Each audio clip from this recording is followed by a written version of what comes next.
Hi geniuses, welcome to the channel Science Wizard Pooja Ranjan. This channel is all about the science subject of classes 6th, 7th, 8th, 9th and 10th physics and chemistry. If you are new to my channel, you can subscribe to the channel for the more science videos, and if you like the explanation then please press the like button and you can share this video with your friends, family and the classmates. So the chapter which we are going to discuss today is of class 8. Chapter 17 physics refraction and dispersion of light. इस video को देखने से पहले अगर आपने वो video नहीं देखा है जिसमें मैंने एक्सप्लेन किया है about the reflection of light, so first of all just go and watch that video first. मैं उसका लिंक आपको डिस्क्रिप्शन बॉक्स में दे दूंगी और फिर उसके बाद आप इस वीडियो को देखेंगे तो आपको ज़्यादा क्लैरिटी आएगी about the concept. So if we talk about the refraction of light, okay, so last video में हमने डिस्कस किया था what is reflection of light. So reflection of light में हमने क्या देखा था कि जब भी लाइट किसी ल्यूमिनस ऑब्जेक्ट से, ठीक है, निकलती है तो लाइट जो है वो हमेशा स्ट्रेट लाइन में ट्रेवल करती है। तो जब भी वो लाइट किसी नॉन ल्यूमिनस ऑब्जेक्ट मतलब कि वो ऑब्जेक्ट जो लाइट नहीं देते हैं, जैसे आपके घर में टेबल है, सोफा है, चेयर्स हैं, बुक्स हैं, पेंसिल्स हैं, they don't give you the light. Okay, so और जो ल्यूमिनस ऑब्जेक्ट होते हैं वो ऑब्जेक्ट होते हैं जो कि लाइट देते हैं। तो जैसे आपके घर में ट्यूबलाइट है, बल्ब है, टॉर्च है, सो जैसे ही आप इनको ऑन करते हैं ल्यूमिनस ऑब्जेक्ट्स को तो इनके थ्रू जो लाइट है वो स्ट्रेट लाइन में ट्रेवल करती है और आपके घर में जो भी नॉन ल्यूमिनस ऑब्जेक्ट है, सपोज सोफा, उससे जाके स्ट्राइक करती है। और जब भी लाइट किसी नॉन ल्यूमिनस ऑब्जेक्ट से स्ट्राइक करती है तो कुछ पार्ट जो होता है लाइट का वो रिफ्लेक्ट बैक होता है। What is the reflection? Reflection means कि लाइट जाती है, टकराती है और बाउंस बैक होके वापस आती है। ठीक है, तो इसी को हम रिफ्लेक्शन ऑफ लाइट कहते हैं। अब रिफ्लेक्शन ऑफ लाइट में आपने एक चीज नोटिस की होगी कि जब रिफ्लेक्शन होती है लाइट की तो जो लाइट है वो सिर्फ एक ही मीडियम में ट्रेवल करता है and that is the air. ठीक है, तो आप जहां पे भी बैठे हो उसके चारों तरफ एयर है और जो लाइट है आपके लाइट बल्ब से निकल के सोफे पे जाता है और सोफे से स्ट्राइक करके आपकी आईज में आता है, बाउंस बैक होके, रिफ्लेक्ट होके। तो आप देखो तो लाइट जो है यहाँ पे एक ही मीडियम में ट्रेवल कर रहा है, that is in the air now.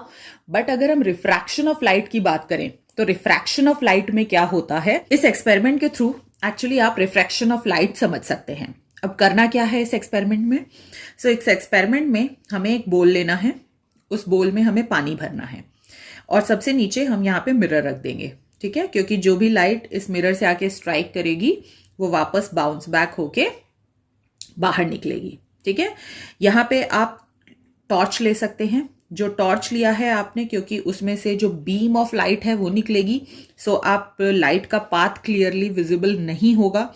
सो इसीलिए आपको क्या करना है, उसके फेस को जहां से लाइट निकल रही है उसको आप ब्लैक शीट ऑफ पेपर से कवर कर देंगे और उसके बीच में एक बहुत ही छोटा सा पेन से होल बना देंगे। ठीक है, जिससे कि रे ऑफ लाइट उससे बाहर आए, जिससे कि उसका पाथ विजिबल हो आपको। और अगर आपके पास ये यूज नहीं करना चाहते तो आप लेजर लाइट यूज कर सकते हैं। लेजर लाइट में से भी रे ऑफ लाइट बाहर आती है, so that will be more effective. कमरे को अंधेरा कर लीजिए और उसके बाद आपको क्या करना है, आपको अपना टॉर्च ऑन करना है और जो उसकी लाइट रे है वो आप पानी की तरफ डायरेक्ट करेंगे जो आपने बोल में लिया है। So as you are seeing here, यहाँ पे ये जो लाइट यहाँ से बाहर निकल रही है, तो हमने क्या पढ़ा था कि जो लाइट है that always travels in the straight line. So अगर मैं इस वाली लाइन को स्ट्रेट ड्रॉ करूं, सो जो लाइट है उसको कहाँ ट्रेवल करना चाहिए? लाइट को ट्रेवल करना चाहिए इस डायरेक्शन में। ठीक है, बट अगर आप यहां देखोगे तो ये जो लाइट है ये बेंड हो गई है। This is not travelling in this direction, it has bend with an angle. Okay, और ये बेंड होने के बाद मिरर से स्ट्राइक करती है, रिफ्लेक्ट बैक होती है। रिफ्लेक्ट बैक होने के बाद आप देखोगे जैसे ही ये पानी से बाहर निकल रही है तो फिर से ये बेंड हो गई है। ठीक है, तो यहां पे आप, क्योंकि अगर ये सीधा जाएगी रिफ्लेक्ट बैक होने के बाद तो देखो इसको इस डायरेक्शन में जाना चाहिए, बट ये यहां सीधा जाने के बाद बजाय इस वाले डायरेक्शन में जा रही है। सो इस एक्सपेरिमेंट से हमें क्या पता चल रहा है कि लाइट जब एयर मीडियम में ट्रेवल करती है तो वहां पे तो वो स्ट्रेट लाइन में ट्रेवल कर रही है, ठीक है, और ऑब्जेक्ट से टकरा के वापस आ जा रही है। बट लाइट जब एक मीडियम से दूसरे मीडियम में ट्रेवल कर रही है तो यहां पे ये जो पूरा पोर्शन आपको दिख रहा है, यहां पे कौन सा मीडियम है? यहां पे है एयर, ठीक है। और जो आपने इसके अंदर लिक्विड लिया है वो क्या है? वाटर। और तीसरा मीडियम क्या होता है आपका? कोई भी सॉलिड सब्सटेंस, जैसे आप ग्लास ले लो। तो आप एक चीज नोटिस करोगे इस एक्सपेरिमेंट में कि जब भी लाइट एयर से वाटर में एंटर कर रही है तो वहां पे वो स्ट्रेट लाइन में ना ट्रेवल करते हुए वो बेंड हो जाती है।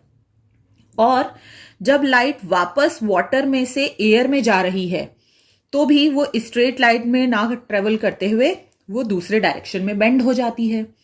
और इसी बेंडिंग ऑफ लाइट को हम रिफ्रैक्शन ऑफ लाइट कहते हैं। So if someone ask you what is refraction of light, so refraction of light का मतलब होता है bending of light. Now the next question is, light bend क्यों करती है? क्योंकि जो लाइट है वो एक मीडियम से दूसरे मीडियम में ट्रेवल कर रही है, ठीक है। अब लाइट एक मीडियम से दूसरे मीडियम में ट्रेवल करने के कारण बेंड क्यों होती है, ये समझते हैं। अब now let's try to understand one more thing. अब यहां पे आप देख रहे हो ये नॉर्मल लिखा हुआ है, ठीक है। अगर आपको याद हो तो रिफ्लेक्शन ऑफ लाइट जब हमने डिस्कस किया था तो वहां पे भी हम नॉर्मल ड्रॉ करते थे जो कि परपेंडिकुलर होता था टू द मिरर, ठीक है। In the same way refraction of light में भी नॉर्मल होता है। अब नॉर्मल कहां से ड्रॉ करते हैं और कैसे ड्रॉ करते हैं, let me first explain you. तो आप देख रहे हो कि जो लाइट है वो इस लाइन में ट्रेवल कर रही है और इस पॉइंट पर जो आपकी लाइट है वो वाटर से सरफेस पे स्ट्राइक कर रही है। तो ये जो सरफेस होता है, ठीक है, जिसपे कि जो लाइट है वो स्ट्राइक करती है टू द अनदर मीडियम, इस पॉइंट से आपको टू द सरफेस, ठीक है, जो भी आपका सरफेस है, अगर आपने लिक्विड लिया है तो ये वाला सरफेस होगा, ग्लास लिया है तो उसका सरफेस, उस सरफेस से उस पॉइंट पे आपको परपेंडिकुलर ड्रॉ करना है। तो एज यू कैन सी, अगर मैं ये वाला सरफेस लेती हूं, इस पॉइंट से अगर मैं परपेंडिकुलर ड्रॉ करूंगी तो this angle is the 90 degree angle. तो ये हो गया मेरा नॉर्मल, ठीक है। इन द सेम वे क्योंकि लाइट रिफ्रैक्ट होके यहां से बाहर निकल रही है, सो यहां पे भी वो जो पॉइंट होगा जहां से कि वो जो लाइट है वो एक मीडियम से दूसरे मीडियम में एंटर कर रही है, सो उस पॉइंट पे थ्रू द सरफेस मुझे यहां पे परपेंडिकुलर ड्रॉ करना है, जिससे कि इन सरफेस और उस नॉर्मल के बीच में मेरा 90 डिग्री का एंगल हो, ठीक है। तो यहां पे हमने ये निकाल लिया। नॉर्मल जो है हमारा, नॉर्मल क्यों ड्रॉ करते हैं? जिससे कि एंगल ऑफ रिफ्रैक्शन निकाला जा सके, ओके। अब यहां पे एक चीज नोटिस करोगे आप कि जब भी लाइट एयर से वाटर में एंटर करती है तो ये आपका नॉर्मल है, ठीक है। इसको ट्रेवल करना है इस डायरेक्शन में, बट एग्जैक्टली ये ट्रेवल किस डायरेक्शन में कर रही है? यहां पर।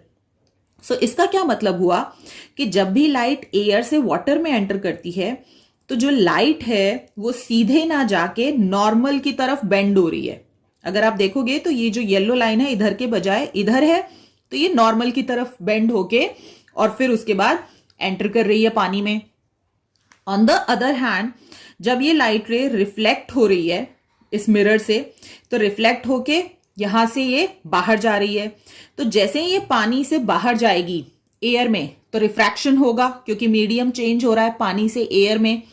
तो जैसे ही रिफ्रैक्शन होगा तो लाइट को इस डायरेक्शन में ट्रेवल करना चाहिए, बट अगर आप देखो तो लाइट यहां जा रही है। सो नॉर्मल ये है, ठीक है। तो लाइट जो है वो नॉर्मल की तरफ ना जाते हुए बेंड हो रही है अवे फ्रॉम द नॉर्मल, ठीक है। सो ये एक बहुत इंपॉर्टेंट चीज है जो याद रखनी है, वो ये है कि जब भी लाइट एयर से वाटर में जाएगी तो वो बेंड करेगी टूवर्ड्स नॉर्मल, ठीक है। और जब भी लाइट वाटर से एयर में जाएगी तो वो बेंड करेगी अवे फ्रॉम नॉर्मल। सो ये दो इंपॉर्टेंट पॉइंट्स हैं जो कि आपको याद रखने हैं, वेरी वेरी इंपॉर्टेंट। एयर से वाटर में तो बेंड करेगी टुवर्ड्स नॉर्मल, और वाटर से एयर में तो बेंड करेगी away from the normal. So as you can see, when the light enters from air to water, it bend towards the normal. ठीक, When the light goes from water to air, it bends away from the normal. Now the next question is कि ऐसा होता क्यों है, ठीक है? So if we talk about the refraction and the speed of the light, तो क्यों light जब एयर से वाटर में आ रही है तो बेंड कर जा रही है टूवर्ड्स द नॉर्मल, और वाटर से एयर में जा रही है तो बेंड हो रही है अवे फ्रॉम द नॉर्मल? क्यों ये बेंडिंग ऑफ लाइट होती है जब एक मीडियम से दूसरी मीडियम में लाइट एंटर करती है? सो सबसे पहले आपको ये समझना है कि जो तीन मीडियम है they are the solid, liquid and gas. उनमें क्या डिफरेंस होता है तो आपने पढ़ा हुआ है पहले की क्लासेस में भी। सो अगर सॉलिड की बात करें तो कोई भी सब्सटेंस सॉलिड स्टेट में क्यों एग्जिस्ट करता है? क्योंकि उनके जो पार्टिकल्स हैं वो बहुत ज्यादा टाइटली पैक्ड होते हैं, उनके बीच का फोर्स ऑफ अट्रैक्शन बहुत ज्यादा होता है, इसीलिए सॉलिड के जो मॉलिक्यूल्स होते हैं वो इस ढंग से होते हैं। That's why the substance exist in the solid state. Now the next if we talk about the liquid state, तो लिक्विड स्टेट में जो पार्टिकल्स होते हैं वो थोड़े दूर दूर होते हैं और सॉलिड के कंपैरिजन में फोर्स ऑफ अट्रैक्शन इनमें थोड़ा कम होता है। और अगर सबसे लास्ट गैशियस स्टेट की बात करें तो उनके पार्टिकल्स तो बहुत ज्यादा दूर दूर होते हैं, ठीक है? अब इसको एक बहुत ही सिंपल से एग्जाम्पल से मैं आपको समझाती हूं। सपोज करो कि एक रूम है, ठीक है, और वो रूम जो है वो बहुत सारे लोग हैं, मतलब समझ लो कि आपकी जो क्लासरूम होगा, आपके क्लासरूम में 3 सेक्शंस के बच्चों को घुसा दिया जाए, ठीक है? तो सारे बच्चे एक दूसरे के बहुत पास पास खड़े होंगे, ठीक है, बहुत कम गैप होगा उनके बीच में, as you are seeing in the solid, ठीक है? अब उसमें एक बच्चे को भेजा जाए और उसको बोला जाए कि तू भाग के जा और उनके बीच में से पास कर वो जितने भी बच्चे आपके रूम में खड़े हैं। आपको क्या लगता है कि जब वो बच्चा भाग रहा होगा तब तो उसकी स्पीड बहुत ज्यादा होगी, बट एज एंड व्हेन वो रूम के पास पहुंचेगा और उसमें एंटर करने की कोशिश करेगा, क्योंकि ऑलरेडी जो बच्चे हैं वो एक दूसरे के बहुत ज्यादा पास हैं, सो क्या उसको इतना स्पेस मिलेगा कि वो इजीली उनके थ्रू पास कर पाए, या फिर उसकी स्पीड कम हो जाएगी? है ना, उसकी स्पीड कम हो जाएगी क्योंकि बहुत सारे बच्चे हैं तो वो इतना फास्ट उनके थ्रू ट्रेवल नहीं कर पाएगा। अगर हम लिक्विड की बात करें तो लिक्विड के केस में सॉलिड से ज्यादा इजी होगा उसके लिए ट्रेवल करना, क्योंकि जो बच्चे हैं उनके बीच में गैप है, ठीक है?